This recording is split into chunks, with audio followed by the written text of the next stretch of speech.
귀한 찬양 감사합니다. 기존 셀보다 더 잘하는 것 같아요.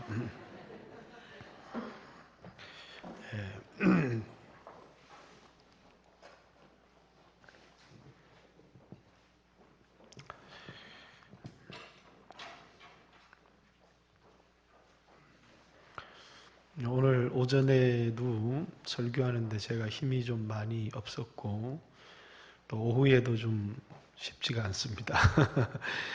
오전에 그 두통도 너무 심하고 몸이 대단히 좀 불편했는데 하나님이 꼭 불편한 몸으로 설교할 때 교인들의 마음속에 더 은혜를 주시지 않나 그런 생각을 한번 해봐요. 그래서 여러분들이 오전에 주신 말씀도 마음에 잘 새겼으면 좋겠고 오후에도 힘은 좀 없어요. 그런데 다음 주에는 우리 오지구 원신 예배고 12월 둘째 주는 우리 중보기도 팀 또 작정하는 중보기도에 대한 설교를 해야 되고 그 다음에 사지구 헌신 예배가 있고 또 그 다음에 학생의 헌신 예배가 있고 마지막 다섯째 주는 청년의 헌신 예배가 이렇게 있습니다. 그래서 이제 베드로전서 설교를 2장까지 하고 이제 12월 한 달에는 또 이 말씀을 나누던 말씀을 못 나누게 됩니다. 그래서 또 1월 달 들어가면 또 새해에 관한 말씀을 나누어서 내년 좀 지나야 다시 베드로전서의 말씀을 여러분과 나눌 수 있을 것 같습니다. 이게 강해를 하다가 중간에 끊어지면 강해 설교 맛이 없는데 어쨌든 간에 당분간은 나누지 못하지만 이 베드로전서나 베드로후서는 고난당하고 절망하는 사람들에게 소망을 주려고 기록한 말씀입니다. 특별히 오늘 본문에 기록된 말씀은 이제 부당한 고난을 당해서 절망할 수밖에 없는 자들에게 이제 로마 시대의 노예 제도를 예를 들어서 또 예수님의 십자가의 고난을 예를 들어서 부당한 고난을 당했을 때 어떻게 우리가 살아야 되는가, 세상과 어떻게 그 부당한 고난에 대한 태도를 취해야 되는가를 우리에게 가르쳐주고 있는 그런 말씀입니다.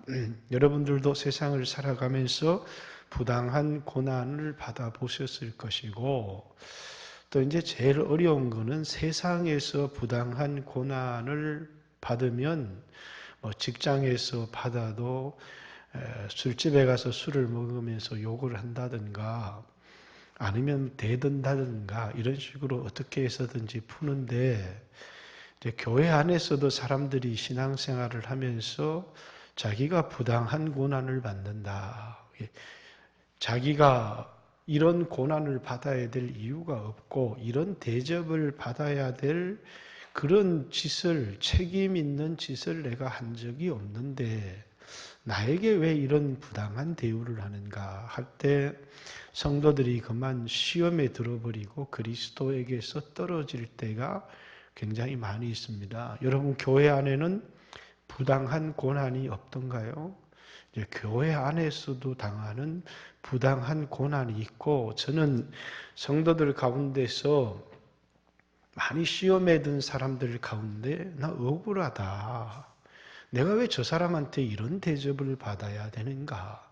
내가 왜 저 사람한테 이런 욕을 먹어야 되는가? 이런 그 말씀을 해서 시험에 드시는 분들을 참 많이 봤습니다. 오늘 본문에는 그런 이야기를 하고 있는 것이고요. 이제 성경에도 부당한 고난을 받은 많은 사람들이 있습니다. 예를 들어서 우리가 잘 알듯이 다윗은 사울에게 미움을 받아야 될 어떤 행위를 한 적이 없습니다.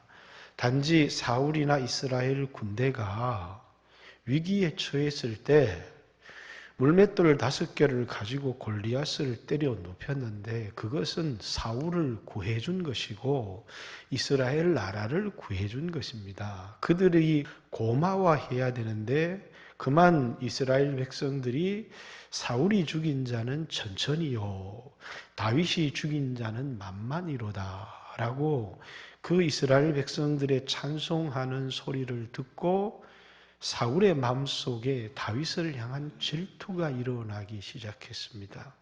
그때부터 다윗은 사울을 피해서 15년이 넘는 동안 부당한 미움을 당하고 죽음의 위협을 받으면서 15년이 넘는 시간을 쫓겨다니는 인생을 살았습니다.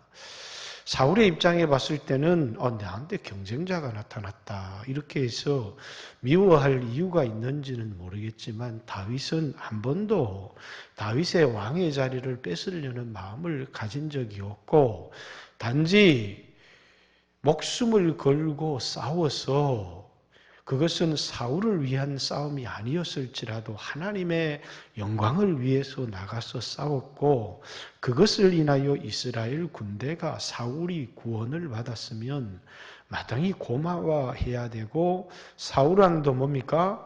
저 골리앗을 물리치면 사위를 삼겠다 이렇게 이야기를 했는데 다윗은 15년 이상 부당한 질투와 믿음의 미움을 받고 쫓기는 인생을 살았다라는 사실을 알게 됩니다. 만약에 그 미움이 복수로 그래서 사울을 죽일 그런 기회가 있을 때 하나님이 나한테 사울을 죽일 그런 기회를 주셨다 해서 다윗이 숨어있는 동굴에 사울이 볼일을 보러 들어왔을 때 복수를 했다면 다윗의 인생도 사울과 같아졌을 것인데 다윗은 복수하고자 하는 마음이 전혀 없었습니다. 단지 사울의 옷깃을 칼로 조금 찢었는데 그것을 인하여 굉장히 마음을 아파했다라는 사실을 우리는 잘 알고 있습니다.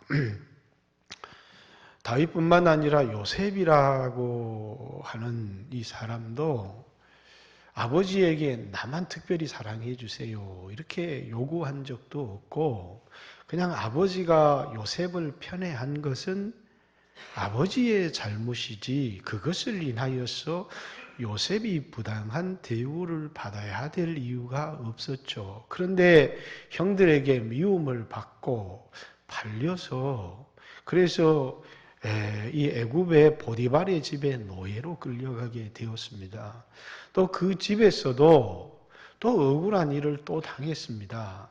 내가 하나님 앞에 어떻게 득죄하리요 하면서 자기는 주인의 아내를 지켜주었는데 그만 누명을 쓰고 이제 시위대들의 감옥에 갇히게 됩니다. 그러나 요셉의 인생 가운데서 자신을 미워했던 사람들에게 복수를 했다. 이런 기록은 존재하지 않습니다. 단지 요셉이 말하기를 형들은 나를 팔았으나 하나님께서는 형들을 구원하기 위해서 나를 먼저 애굽에 보냈습니다. 내가 형님들과 형님의 자녀들을 기르겠습니다. 이렇게 그들의 부당한 대우에 대하여서 다윗도 그러했고 요셉도 그러했고 그 누구도 보복하지 않았습니다. 아마 요즘은 이제 군생활을 하고 온 형제들의 얘기를 들으면 누가 억울하다 그러냐면 고참이 억울해서 죽겠다고 그런 얘기를 해요. 어려운 일들은 고참이 다 하고 왜냐하면 조금이라도 이 밑에 있는 사람들이 억울함을 당하게 되면 그것을 인해서 무슨 글을 써내거나 이러면 큰일을 당하기 때문에 그냥 밑에 있는 사람들이 조금이라도 억울한 일이 없도록 이렇게 받들며 살아야 되는 게 오늘의 시대가 아닌가 그런 생각이 듭니다. 근데 이제 제가 군생활을 할 때만 해도 억울한 일을 많이 당했습니다. 그죠? 억울한 일을 당하다고 뭐 이 소견서를 내릴 수 있습니까? 고참한테 대드릴 수 있습니까? 저는 지금도 여기 정강이 뼈가 이게 하도 이 촛대뼈를 많이 까여가지고 아주도 허연 흉터가 많이 남아 있습니다. 그런데 그때 이제 쫄병들이 제일 이 억울함에 대하여 분풀이를 할 수 있는 게 뭡니까? 야, 임마 라면 끼러 와. 이러면 예. 그러면서 가서 칵 해서 이렇게 이렇게 한번 져서 주면 통쾌한 거죠. 그게 이제 보복하는 대들수는 없지만은 이제 그렇게라도 이렇게 보복을 한번 해보는 것이죠. 이제 어느 날 고참이 그걸 알게 됐습니다. 이제 그 이후로 우리 부대의 라면 전담은 제가 맡게 되었습니다. 이유는 뭐냐면 얘는 예수 믿는 애기 때문에 절대로 라면에 침을 뱉을 리가 없다. 저는 한 번도 침을 뱉은 적이 없습니다. 한 번 볶음밥을 하다가 그게 기름인 줄 알고 퐁퐁을 집어넣어가지고 밥에 볶음밥을 하는데 거품이 막 일어나가지고 그래서 한번 얻어 터져 본 적은 있어도 한 번도 이렇게 의도적으로 가래침을 뱉거나 이래 본 적은 없어요. 왜냐하면 그리스도인들은 세상 사람들과는 뭔가 다르게 살아야 되기 때문이다. 라는 것입니다. 그래서 오늘 이제 본문에도 19절의 말씀에 보면 부당하게 고난을 받아도 하나님을 생각함으로 슬픔을 참으면 이는 아름다우나 20절 죄가 있어서 매를 맞고 참으면 무슨 칭찬이 있으리요. 이게 오늘 본문의 전체 맥락의 주제입니다. 우리가 이 세상을 살아가면서 뭐라고요? 내가 조금만 손해를 보거나 내가 조금만 교회 안에서도 억울한 일을 당하면 그걸 견뎌하지 못하는 사람들이 굉장히 많이 있습니다. 그죠? 세상에서도 좀 억울한 일을 한번 당해보세요. 견디기가 쉬운가? 무척 힘들어요.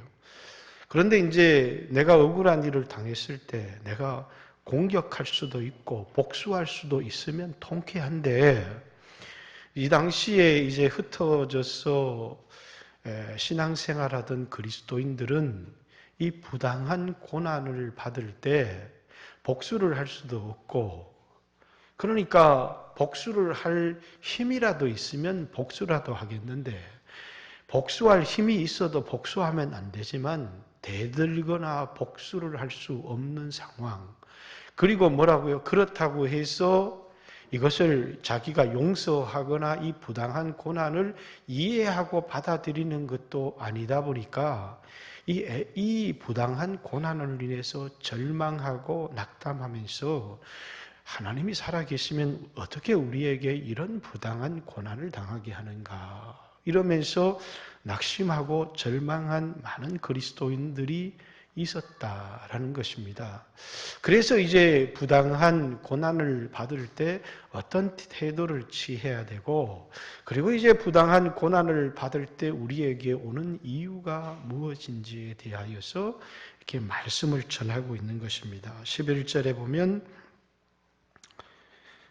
사랑하는 자들아 거류민과 나그네와 같은 너희를 권하노니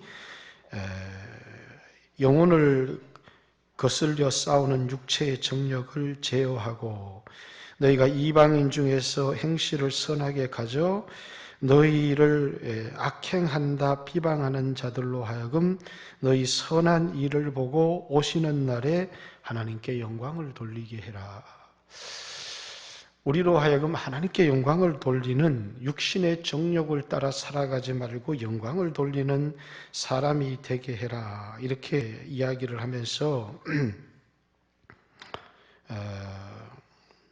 13절에 인간의 모든 제도 또 주를 위하여 순종하되 위에 있는 왕들에게 순종을 하고 또 악한 자들을 징벌하기 위해서 세운 총독들에게도 순종을 해라. 인간의 모든 법에 순종할 뿐만 아니라 왕들에게도 순종하고 총독들에게도 순종을 해라. 곧 앞에서 말한 선행으로 어리석은 사람들의 무식한 말을 막으시는 것이다. 이렇게 얘기를 합니다. 그 당시에 로마 안에 있는 그리스도인들에게 저 사람들은 사람을 잡아먹는 식인종이다. 또 저 사람들은 로마를 무너뜨리려고 하는 첩자다. 저 사람들은 다른 나라 사람들이다. 저 사람들, 그리스도인들에 대한 굉장히 이 부당한 말들이 굉장히 이렇게 많이 번져갔습니다. 또 이제 네로 같은 황제는 로마 시내를 불질러 버리고, 그리고 이거 그리스도인이 한 짓이다. 이렇게 그리스도인들이 당해야 되는 그것 때문에 불에 타 죽고 짐승에게 찢겨 죽고 이렇게 하는 그리스도인들이 너무 많았다는 것이죠. 그렇기 때문에 자신들이 하지도 않은 짓, 책임지지도 않아야 될 것 때문에 목숨을 잃는가 하면 가족의 생명을 잃어버릴 때도 있고 전 재산을 빼앗겨야 되는 그런 상황 가운데 있습니다. 그러면서 기독교는 로마에 대해서 전혀 대항할 의사가 없고, 우리는 이 세상에 잘못된 제도를 뜯어 고치거나 왕을 바꾸거나 이렇게 해서 이 세상을 천국으로 바꾸려고 한 사람들이 아니라, 그리스도인들은 복음으로 말미암아 죄악된 인간의 마음을 변화시켜서 영원한 하나님의 나라에 들어가려고 하는 사람들이지, 사람들은 뭐는 바뀌지 않으면서요, 자기 자신은 변화되거나 자기 자신은 바뀌지 않으면서 나를 부당하게 대우하는 권력자들이나 나를 부당하게 대우하는 환경이나 나를 부당하게 대우하는 제도들에 대하여 비판하려고 할 때가 굉장히 많이 있다라는 겁니다. 우리의 선한 행실을 통해서, 우리의 순종을 통해서 그들이 지어내는 모든 말들이 거짓말이고, 우리의 모든 행동을 통해서 하나님께 영광을 돌리게 하기 위해서 선행을 해야 될 뿐만 아니라 순종하는 삶을 살아야 된다. 이렇게 얘기를 하고 있습니다. 도리어 우리 자신이 부당한 일을 당하면 사람들은 참지를 못하는데, 권력자나 제도가 악한 법을 만들면 또 그건 너무나 잘 용납하는 경향들이 우리에게 있습니다. 여러분, 성경과 다른 비진리를 이야기를 할 때는 우리는 그것에 대해서 이것이 옳은 것입니다, 대들고 싸우지 않더라도 올바르게 말할 수 있어야죠. 지난주에도 국회에 법이 하나 계류가 되었는데, 안상수라고 하는 사람이 40명의 국회의원과 더불어 이 동성애에 대해서 이게 이 차별금지법을 만들 때 차별금지법 속에 동성애는 나쁜 것입니다 라고 얘기할 권한도 있는 거다. 그래서 목사님이 성경의 동성애는 틀린 것이다 라고 얘기한 것을 처벌할 수 있겠느냐? 그건 도리어 역차별이다. 이렇게 얘기를 하면서 법안을 하나 올렸어요. 근데 거기 이제 자유한국당뿐만 아니라 바른미래당, 더불어민주당 의원도 두 사람이 이름을 올렸다가 더불어민주당에서 압력을 가해서 너는 빼라. 그래가지고 그 더불어민주당 사람들은 그 법에서 자신들의 이름을 뺐습니다. 왜 그러냐?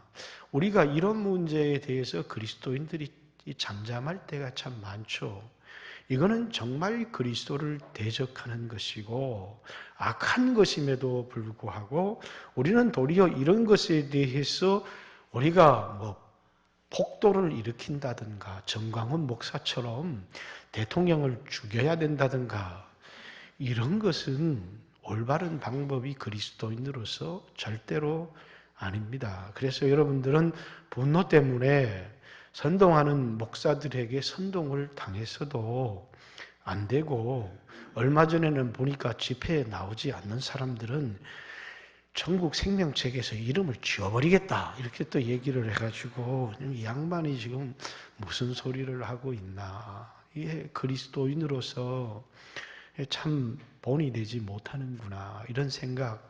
악한 정권에 대해서 이렇게 우리가 잘못된 것에 대해서 말할 수도 있고 표현할 수도 있지만 이것이 그리스도인으로서 옳은 일인가 하는 생각을 제가 개인적으로 해보면 이런 방법은 우리가 좋은 방법이 아니다. 그런 생각들을 해보게 됩니다. 그러니까 오늘날에도 수없이 이런 일들이 우리에게 있는데 우리는 정권에 대해서 또 우리는 권력자에 대해서 어떤 태도를 취해야 되는가 하는 것이죠. 내가 부당한 고난을 받았다고 해서 그것에 대하여 억울함만을 호소해서는 안 된다라는 그런 이야기를 하고 있습니다. 그러면서요, 이제 두 가지 예를 들고 있습니다. 하나는 로마 시대 때 노예 제도의 예를 들고 있습니다. 오늘 오전 예배 때도 바울이 자신이 예수 그리스도의 종이다 라는 말 자체는 뭡니까? 종은 주인의 것입니다. 주인의 것. 그 당시에 노예들은 이제 주인은 자신이 모든 것의 주인인 것처럼 게으름을 피우고 놀아도 노예는 일을 할 뿐만 아니라 주인을 위해서 봉사를 해야 되고 또 주인이 잘못 판단을 해서 노예를 때리거나 또 노예에게 부당한 그런 고통을 주어도 그것은 주인의 마음이었습니다. 왜냐하면 노예는 주인의 것이었기 때문에 그래요. 그래서 어떤 노예들은 이렇게 기도할 수도 있었을지 모르겠어요. 성 프란시스코 같은 주인을 만나게 해주십시오. 마더 테레사 같은 주인을 만나면 얼마나 좋겠습니까? 그러나 모든 주인이 성 프란시스코 같은 그런 주인만 있는 게 아니고 어떤 사람은 아주 악한 주인도 있었던 겁니다. 그래서 18절부터 사환들아 범사에 두려워함으로 주인에게 순종하되 선하고 관용하는 자에게만 아니라 프란시스코 같은 사람에게만 순종하는 게 아니라 까다로운 자들에게도 그리하라. 부당하게 고난을 받아도 하나님을 생각함으로 슬픔을 참으면 이른 아름다우나 죄가 있어 매를 맞고 참으면 무슨 칭찬이 있으리요. 그러나 선을 행함으로 고난을 받고 참으면 이는 하나님 앞에서 아름다우니라. 이렇게 얘기를 합니다. 노예라고 하는 것은 그런 것이었거든요. 결혼을 못하도록 돼 있었습니다. 그러나 여자와 동거는 할 수 있었습니다. 그래서 동거에서 낳은 자식은 그 부모의 것이 아니고 그 주인의 것이어서 그것을 마음대로 팔 수도 있었고 그리고 주인에게는 그것에 대한 어떤 종들에게는 그것에 대한 어떤 권리도 없었습니다. 우리 같으면 종이 서로 이렇게 동거를 해서 자식이 낳으면 그 종이 자식을 기르도록도 하고 함께 살도록 해주겠지만 그렇지 아니하는 종들도 있었고 심히 노예를 때리는 종들도 있었지만 얼마나 억울하고 그리고 이런 종들은 마치 짐승처럼 아무런 권리를 갖지를 못했지만 그리고 그리스도인들이 그런 환경 가운데서 신앙생활을 하면서 살았다라는 것입니다. 그럼에도 불구하고 이들에게 뭐냐면 부당한 고난을 받아도 죄를 짓고 이렇게 해서 고난을 받는 것과 다르게 참으면 그건 하나님 앞에 아름다운 것이다. 그리스도인들의 모든 삶은 자기 이익과 자신의 편안함을 위해서 싸우거나 참는 것이 아니라 자신의 삶을 통해서 하나님을 영화롭게 하기 위해서 우리는 견디고 참는다는 거예요. 그런데 교회 안에서 좀 성도들과의 분쟁이 있거나 갈등이 있을 때 보면 사람들은 전부 다 뭘 얘기하느냐면 어떻게 하는 것이 교회를 하나 되게 하고 어떻게 하는 것이 이 교회를 유익하게 하고 하나님께 영광이 되는지를 다 압니다. 그런데 뭐라고요? 내가 왜 참아? 내가 왜 참아? 이렇게 다 참을 수 없는 자기 자신을 이야기할 때가 참 많습니다. 왜냐하면 우리의 삶이 예수 그리스도의 종으로 주님을 위해서 살아가는 것이 아니라 우리 자신이 여전히 우리가 주인이 되어서 우리를 위해서 살아가고 있는 삶을 살아가고 있기 때문에 참아야 될 이유가 뭐예요? 부당한 고난을 받아도 내가 무엇을 위해서 참느냐? 순종을 통해서 선행을 통해서 하나님께 영광을 돌리기 위해서 참으라라는 것입니다. 이것이 하나님 보실 때 하나님 앞에서는 참으로 아름다운 것이다. 오늘날 이런 시대에 이런 가르침을 교회에서 잘 가르치지 않습니다. 누가 이런 가르침을 가르치는 걸 좋아하나요? 오늘날 모든 시대는 자신의 권리를 주장하게 하고 손해를 보는 사람을 바보라고 취급하고 참는 사람을 어리석다 이렇게 생각을 하죠. 또 너무 참으면 병이 되니까 참지 말라. 참으면 그냥 그것을 자기가 소화해내지 못하면 병이 되는 사람들이 많아요. 그래서 목사들 가운데 병든 사람들이 참 많아요. 왜냐하면 어쩔 수 없이 억울해도 말 못하고 성도들 떠나갈까 봐 꾹꾹 참다가 사실은 여러분들이 저를 비난하는 말을 막 하면 제가 가서 그건 아니고 이건 이런 겁니다. 한 번이라도 얘기를 해본 적이 있습니까? 그 얘기를 못해요. 얘기를 하면 더 비난하거나 떠나죠. 그냥 아무 말 없이 참는 것입니다. 참다 보면 병들 때가 많아요. 그런데 주님을 바라보고 참으면 뭐예요? 내가 여러분들한테 월급도 받고 식사 대접도 받고 선물도 받고 받은 것만 있는데 참는 것이 없으면 도대체 하늘나라에 가서 내가 받을 게 뭐가 있겠느냐 이렇게 생각하고 이거라도 내가 참으면 상이 되겠다 이렇게 생각하고 참아야지. 그리고 이제 정 억울하면 우리 마누라한테 얘기를 합니다. 아 이거 24 저거 나쁜 놈인데 이렇게 얘기를 하면서 그렇게 하고 참아야지. 그걸 어떻게 그걸 다 대꾸를 하고 싸우고 그렇기 때문에 목회를 하는 사람이나 리더는 자존감이 높은 사람이어야 되고 인격적으로 건강한 사람이어야 되는데 꼭 어떤 교회를 가면 랄랄랄랄랄랄 방언기도를 해야죠. 영적인 것이라고 하면서 인격을 갖추지 못한 사람들이 교회의 리더가 되어지면 그만 자신에게 조금이나 부당한 대우를 하거나 자신이 조금 좀 이렇게 좋지 않는 대우를 받으면 얼굴을 붉히고 참지 못하는 사람들이 많이 있습니다. 제가 울산에 교회 전도사를 갔더니 두 분이 식당에서 밥을 하다가 한 분은 권사님, 한 분은 집사님이 머리채를 쥐어뜯고 싸우는데, 그게 보통 가관이 아닙니다. 그리고 오후에 머리를 쥐어뜯고 싸우던 사람이 또 기도를 하는데, 아버지, 이렇게 기도를 하는데 참 쉽지 않은 일이죠. 예. 그러니까 참아야 되고, 때때로 참지 못하면 성도들 앞에 제가 잠시 참지 못했습니다. 저의 부족함을 용서해 주십시오. 이렇게 용서를 구해야 되는데 자기를 변명하면서 자기를 공격했던 사람들을 아주 나쁜 사람으로 이야기를 하면 안 된다는 것이죠. 특히 교회 리더가 그렇게 얘기를 하면 제가 목사가 돼서 제가 장로가 돼서 제가 권사가 되어서 제가 낮아져야 되고 제가 참았어야 되는데 제가 그렇게 하지 못했습니다. 제가 하나님 앞에 너무 부끄럽습니다.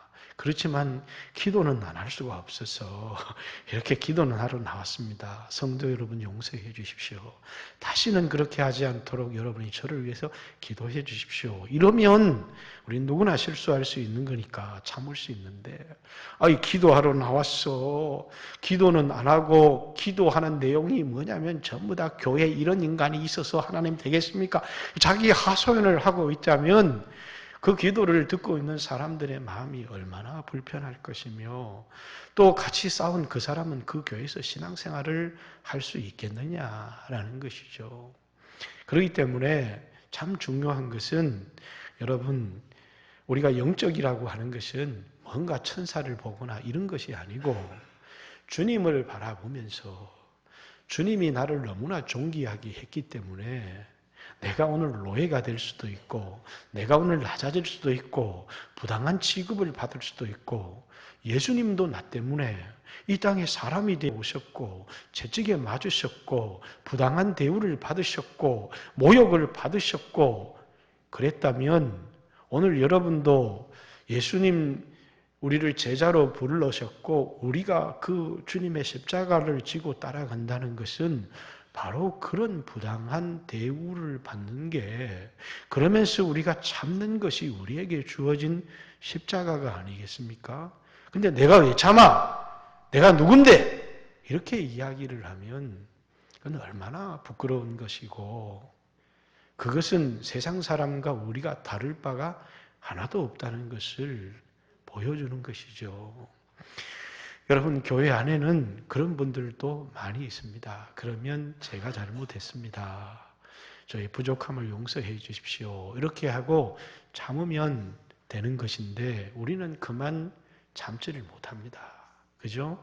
교회를요, 여러분 셀에서 6명, 10명 이렇게 신앙생활 합니다. 근데 셀 예배 드리면서도 또 싸우는 사람들이 있습니다. 몇 명이 된다고. 그렇게 싸우는지는 잘 모르겠는데, 우리 교회도 한 300여 명 이렇게 신앙생활을 하는데, 이거 어떻게 하나 되게 할 수가 있겠습니까? 다 세상에서 상처를 입고 오기도 하고, 자존감이 낮은 사람들도 있고, 그런데 이게 하나가 되어 싸우지 않고 주를 위해서 살아가는 게 가능하겠습니까? 우리 힘으로는 도무지 불가능한 것이죠. 뭘 바라봐야 되느냐면 예수님을 바라봐야 되는 것입니다. 21절에 이를 위해서 너희가 부르심을 받았으니 그리스도도 너희를 위하여 고난을 받으사 너희에게 본을 끼쳐 그 자취를 따라오게 하셨느니라. 이렇게 얘기를 합니다. 로마 시대의 종들의 이야기를 할 뿐만 아니라 너희는 바로 이런 부당한 대우를 받을 때도 순종하고 선행을 행하도록 너희는 부름받은 사람이다. 그러면서 그리스도도 바로 너희를 위해서 부당한 대우를 받았고 침뱉음을 받았고 가시면류관을 쓰셨고 모욕을 당하셨고 우리를 위하여 죽지 않으셨느냐. 예수님이 얼마나 부당한 대우를 받았습니까? 그분이 십자가에 죽으셔야 될 분입니까? 그분은 만왕의 왕이요 우리를 지으신 창조주이신데도 우리를 위해서 스스로 노예가 되셨고 모든 고난을 받으셨고 사람들에게 벌거벗겨져서 자기가 창조한 사람들에게 벌거벗겨져서 모욕과 수치를 다 당하셨습니다. 그런데 오늘 우리는 내가 도대체 뭔데? 내가 얼마나 위대한 사람인데 나에게 조금만 모욕이 가해진다든가 부당한 대우를 받으면 견디지 못하고 내가 대우를 받아야 될 사람인데 그러면서 또 더 걸작 같은 말을 합니다. 세상도 나를 이렇게 대하지는 않았는데 도대체 교회가 어떻게 이럴 수 있느냐 이렇게 이야기를 하면 우리는 할 수 있는 말이 죄송합니다. 미안합니다. 이런 말밖에 할 수가 없죠. 근데 오늘 보니까 우리를 그리스도도 너희를 위해서 이런 부당한 대우를 받으셨는데 우리로 하여금 그런 일을 당할 때 그리스도의 자취를 따라오도록 우리를 부르셨다. 이렇게 얘기를 합니다. 교회는 이렇게 부당한 대우를 받을 때 자기를 낮추는 사람이 있어야 교회는 하나가 되는 것이죠. 그래야 뭡니까? 예수님의 제자가 되는 것입니다. 주님이 우리를 부르신 목적이 여기에 있다는 겁니다. 그런데 우리가 주님을 바라보지 않고 그 사람을 이렇게 바라보면 이런 생각이 들거든요. 아니 저까짓 게 뭔데 나를 무시하지? 이런 생각이 들거든요. 내가 지보다 못한 게 뭐가 있었어? 이런 마음이 들거든요. 왜냐하면 비교해보니까 아니 내 발에 때도 못할 것 같은 게 이렇게 나를 모욕하고 비난하나? 이런 생각이 드는 겁니다. 그러면 주님이 보실 때 우리는 어떤 존재입니까? 우리는 먼지 같은 존재 아닙니까? 지렁이 같은 너 야곱아 아무것도 아닌 존재인데 우리를 사랑하신 것입니다. 우리를 위해서 모든 것을 버리신 것이죠. 그 주님을 바라보면 오늘 우리의 삶은 한없이 부끄러운 것입니다. 그래서 이 세상에서 잘하고 못하는 것을 따지는 것은 세상 사람들의 이야기입니다. 제가 초등학교 교사를 할 때 두 아이가 모이기만 하면 싸웁니다. 그리고 너희들 왜 싸우니? 이렇게 하면 얘가 이렇게 했어요. 얘가 이렇게 했어요. 그래서 야 이렇게 하고 이렇게 해라. 이렇게 얘기하면 제가 먼저 잘못했단 말이에요. 제가 먼저 잘못했단 말이에요. 억울해서 못 견뎌합니다. 그러나 예수님을 생각해 봐라. 그러면서 중요한 것은 누가 잘했느냐, 누가 잘못했느냐의 문제가 아니다. 누가 먼저 손을 내미느냐의 문제고 누가 먼저 머리를 숙이느냐의 문제다. 그게 예수 믿는 사람들의 문제지. 세상 사람들은 누가 잘했느냐, 누가 잘못했느냐. 여러분 교회가 법정처럼 누가 잘했느냐, 누가 잘못했느냐를 따지면 우리는 율법주의자들이 되고 마는 것이고요. 우리에겐 그리스도는 아무런 필요가 없는 것이에요. 여러분 교회가 법정입니까?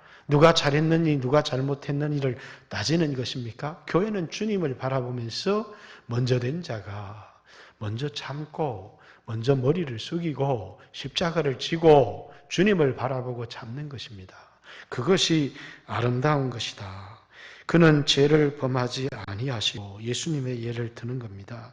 그 입에 거짓도 없으시며 욕을 당하시되 맞대어 욕하지 아니하시고 고난을 당하시되 위협하지 아니하시고 오직 공의로 심판하는 이에게 부탁하시며 친히 나무에 달려 그 몸으로 우리 죄를 담당하셨으니 이는 우리로 죄에 대하여 죽고 의에 대하여 살게 하려 하심이라. 그가 채찍에 맞음으로 너희가 나음을 입었나니.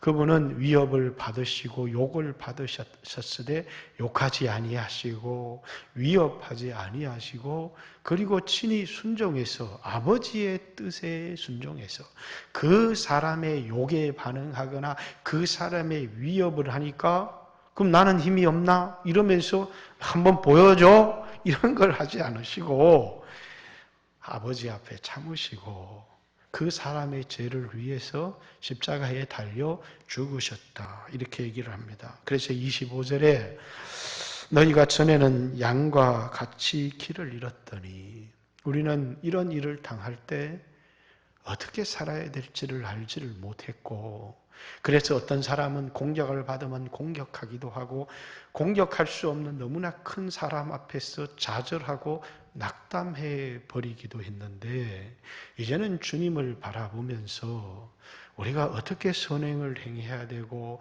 이 부당한 대우 앞에서 어떤 태도를 취해야 되는지를 그래서 그것을 통해서 나를 위해서 살아가는 사람이라면 견딜 수 없지만은 그러나 하나님이 보고 계시지 않느냐. 하나님 앞에서 참으면 그것은 아름다운 것이다. 너의 행위를 바라봐주는 이가 있고 너의 행위를 기뻐하시는 분이 있다. 이제는 너희 영혼의 목자와 감독 되신 이에게로 돌아왔느니라. 옛날에는 길을 잃은 양으로서의 인생을 살았지만 이제 너희는 너희 앞서가신 이 부당한 고난 앞에서 그것을 참으시고 살아계신 너희 목자 되신 너희 감독 되신 예수님께 돌아왔다면 너희가 이 세상을 부당한 고난 앞에 낙심하지 않고 어떻게 살아야 될 줄 알 것 아니냐 하는 이야기를 하고 있는 것입니다. 저는 우리 영광교회가 오늘 오전에도 얘기했던 것처럼 더 사랑하고 더 하나가 돼야 된다고 생각합니다. 세상은 점점 더 형제 간에도 얼마나 각박해지는지 모릅니다. 그죠? 돈 앞에서 효성그룹도 형제 간에 싸워서 형제의 난이 일어나더니 롯데그룹도 돈 앞에서 그 돈이 뭐라고 형제 간에 싸워서 형제의 난이 일어나고 그런데 예수님은 자신을 버려서 우리를 사랑하셨습니다. 여러분들이 여러분의 가정에서뿐만 아니라 교회에서 신앙생활을 하다 보면 인격적인 상처를 입을 때도 있고 물질의 손해도 날 때도 있지만 여러분들이 형제를 사랑하는 것, 우리가 서로 사랑하는 것, 세상에서 볼 수 없는 것들을 교회 안에서 보여줄 수 있는 성숙한 그리스도인이 되고 제자가 되어진다면 하나님은 여러분과 저희 삶을 통해서 영광을 받게 되실 것이고 또 그것을 통해서 많은 영혼을 하나님 앞으로 인도할 수 있는 사람이 되어질 것이다. 이렇게 생각합니다. 가진 돈이 재산이 아니고 변화된 우리의 마음, 변화된 우리의 영혼이 우리의 진정한 재산이고 다윗처럼 높은 왕의 보좌가 우리의 보물이 아니고 다윗처럼 하나님의 말씀에 순종한 것이 우리의 영원한 소유가 된다는 사실을 잊지 않고 살아가는 귀한 성도들이